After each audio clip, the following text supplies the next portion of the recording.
President Donald Trump is touting a $5 billion pledge by his newly formed Board of Peace to rebuild Gaza.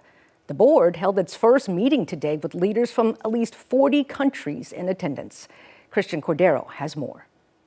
Today, as a U.S. military escalation grows in the Middle East, in Washington, President Trump is touting his efforts for peace in the region with the first ever meeting of his newly formed Board of Peace. I believe it's the most consequential board, certainly in terms of power and in terms of prestige. Representatives from dozens of countries attended today's summit, which focused on rebuilding Gaza. Trump announced a $7 billion pledge from some member nations. Several key allies, including Canada, the UK, and France, are notably not on the board.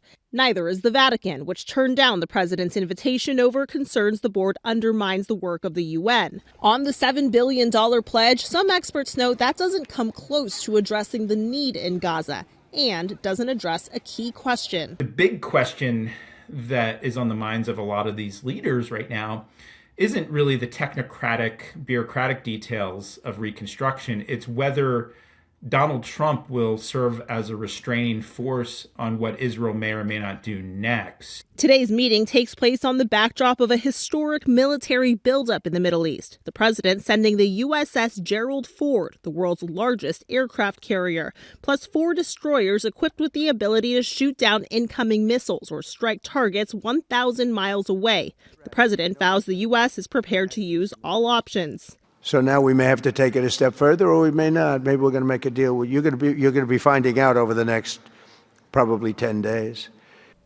A senior U.S. official tells ABC News Iran is expected to send a written proposal in the coming weeks, though it's unclear when. The president has not given Iran a deadline.